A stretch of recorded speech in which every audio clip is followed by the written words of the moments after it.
ምን አላችሁ? እኔ አለው እግዚአብሔር ይመስገን ደህና ነኝ። ዛሬም በጠቃሚና በአዲስ ፕሮግራም በድጋሜ ተገናኝተናል። በዛሬው የጤና ፕሮግራማችን ላይ የምንመለከተው ሙዝን ስትመገቡ ጤናችሁን የሚያቃውሱ የምትሰሩትን 5 ስህተቶችን እነግራችኋለሁኝ። እንዴት አድርጋችሁስ ሙዝን ጤናማ በሆነ መልኩ እነዚህን ስህተቶችን በማስወገድ መመገብ እንደምትችሉ በዝርዝር እነግራችኋለሁኝ። ይህ የጤና ትምህርት ታዲያ ለበርካታ ሰዎች በጣም ጠቃሚና አስተማሪ ስለሆነ ሁላችሁም ላይክ እና ሼር በማድረግ ሌሎችንም አስተምሮ አሳውቁላለሁኝ። ላይክ አታደርጉም፣ ለሌሎችም እንዲደርስ ቪዲዮን ላይክ ማድረጋችሁን አትዘንጉ። ጥያቄያችሁን ደግሞ በኮመንት ላይ አስፍሩልኝ፣ እመልስላችኋለሁኝ። በቀጥታ ወደ ጤና ትምህርታችን የማልፍ ይሆናል። ሙዝ ከጤናማዎቹ እናም በጣም አመቺ ከሆኑ ፍራፍሬዎች ውስጥ አንዱ ናቸው።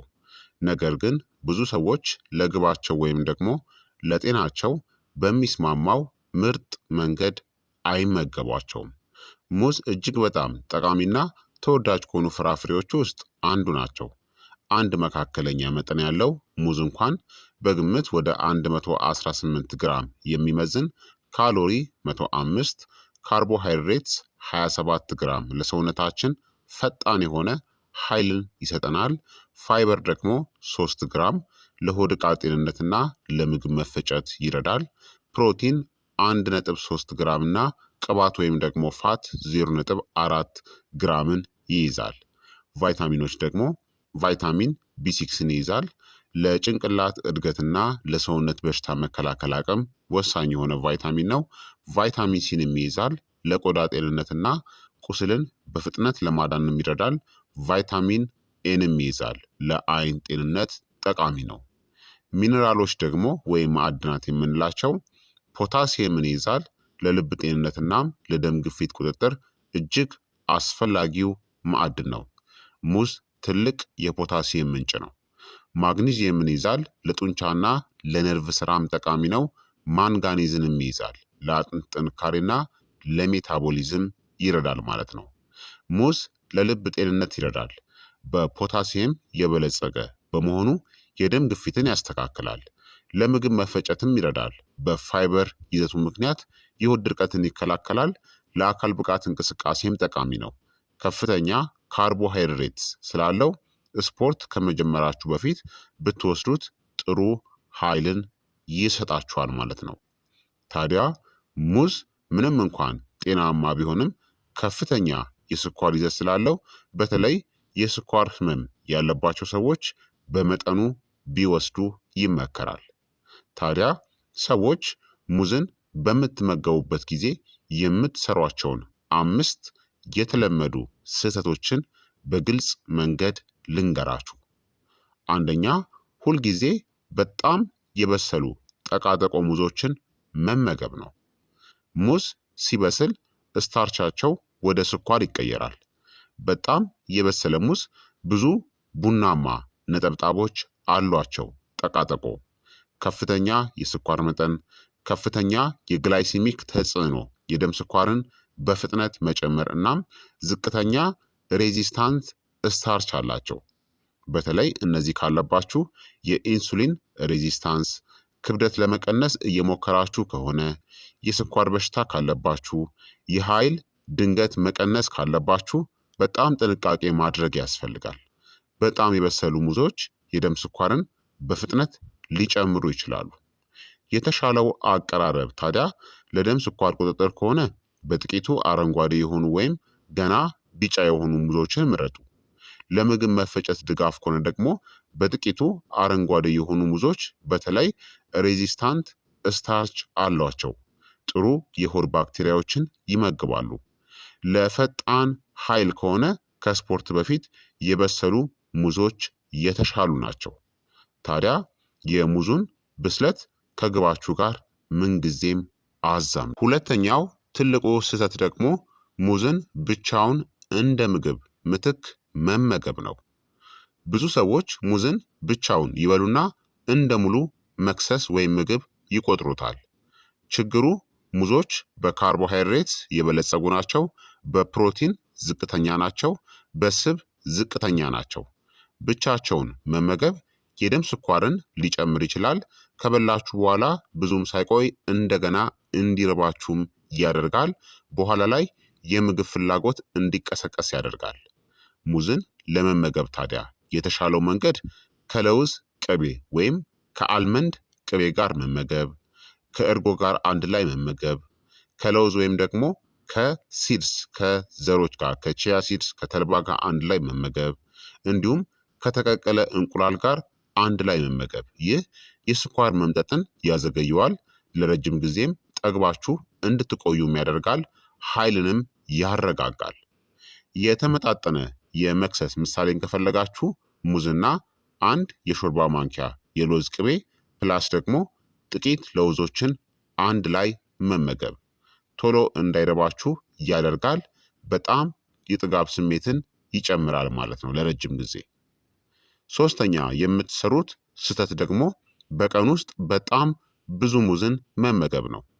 ሙዝ ጤናማ ናቸው፣ ነገር ግን መጨመር መጠናቸውን ሁልጊዜ የተሻለ ማለት አይደለም።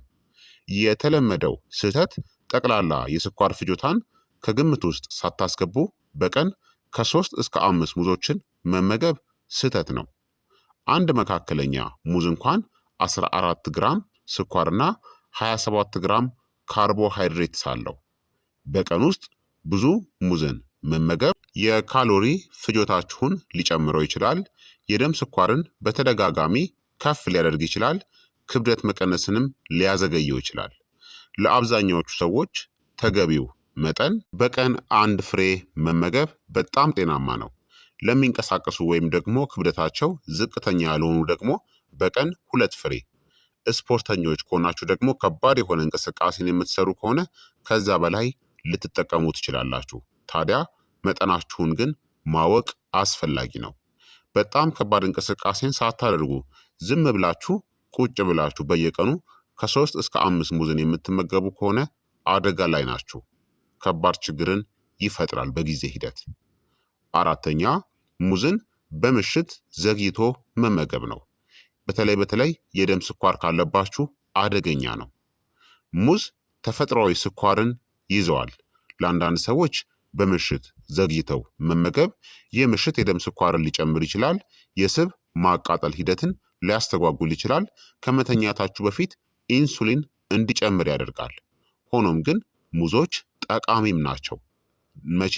እናንተ ጤናማ እስከሆናችሁ ድረስ። ሙዞች ጠቃሚ ናቸው። ማግኒዥየም፣ ፖታሲየም እና ቫይታሚን ቢ6ን ይይዛሉ። እነዚህ ደግሞ ለመዝናናትና ለእንቅልፍ ድጋፍንም ይሰጣሉ። ታዲያ መፍትሄው ምንድን ነው? ጥሩ የሜታቦሊክ ጤና ካላችሁ ትንሽ ሙዝን ከፕሮቲን ጋር መመገብ ምንም አይደለም። የስኳር በሽታ ወይም ደግሞ ኢንሱሊን ሬዚስታንስ ካለባችሁ ግን ከመተኛታችሁ በፊት ትላልቅ የበሰሉ ሙዞችን በፍጹም እንዳትመገቡ አስወግዱ። የተሻለው የማታ የእንቅልፍ አማራጭን ከፈለጋችሁ ግማሽ ሙዝ በጥቂት ለውዞች አንድ ላይ መመገብ ምርጥ ነው። እሱም ጤናማ ከሆናችሁ የሜታቦሊክ የጤና ችግር ከሌለባችሁ ማለት ነው።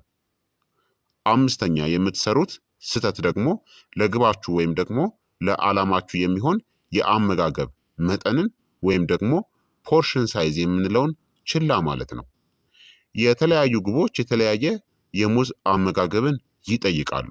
አሁን ለምሳሌ ለክብደት መቀነስ ከሆነ በጥቂቱ አረንጓዴ የሆኑ ሙዞችን ምረጡ። ከፕሮቲን ጋም አጣምሩ። በቀን አንድ ብቻ ተመገቡ።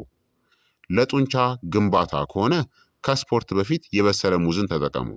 ከስፖርት በኋላ ደግሞ ሙዝና የፕሮቲን ሼክን መጠቀም ትችላላችሁ። ለምግብ መፈጨት ጤና ከሆነ ደግሞ በጥቂቱ አረንጓዴ ሙዝን ተጠቀሙ።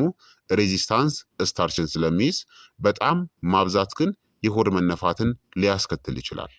ብዙ ሰዎች ሙዝን ከጤና ግባቸው ጋር ሳያጣጥሙ ይመገባሉ። ይህ ደግሞ ስህተት ነው። ተጨማሪ የምትሰሩት ስህተት ደግሞ በጥቂቱ አረንጓዴ የሆኑ ሙዞችን መጣል ነው። በጥቂቱ አረንጓዴ የሆኑ ሙዞች ተጨማሪ ሬዚስታንስ ስታርችን ይዘዋል። የሆድ ባክቴሪያን ይደግፋሉ። የኢንሱሊን ሴንሲቲቪቲንም ያሻሽላሉ። ብዙ ሰዎች ሙዝ በጣም እስኪጣፍጥ ድረስ ይጠብቃሉ። ነገር ግን ቀደምት የብስለት ደረጃ ላይ ያሉ ሙዞች ከፍተኛ የሆድ ጤና ጥቅሞች አሏቸው ማለት ነው። ሙዝን በጣም እስኪበስል መጠበቅ የለባችሁም። ምን አይነት ሰዎች ታዲያ ጥንቃቄ ማድረግ አለባቸው? ሙዝን ሲመገቡ ከፍተኛ የኩላሊት በሽታ ካለባችሁ፣ ምክንያቱም ሙዝ እንዳልኳችሁ ቅድም በፖታሲየም በጣም ከፍተኛ ነው። ኩላሊቶቻችሁ ከተጎዱ ደግሞ ፖታሲየምን ማጣራት ወይም ደግሞ ማስወገድ በቀላሉ አይችሉም፣ ይሳናቸዋል። እንዲሁም በጥሩ ሁኔታ ያልተቆጣጠራችሁት የስኳር በሽታ ካለባችሁ፣ ምክንያቱም የደም ስኳርን ይጨምራል። በጣም ዝቅተኛ ካርቦሃይድሬትስ ወይም ደግሞ ኬቶጀኒክ አመጋገብን የምትከተሉ ከሆንም ደግሞ ሙዝን ስትመገቡ ጥንቃቄ አድርጉ። ታዲያ ለአብዛኛዎቹ ሰዎች ሙዝ ደህንነታቸው የተጠበቀ እናም ጠቃሚ ናቸው።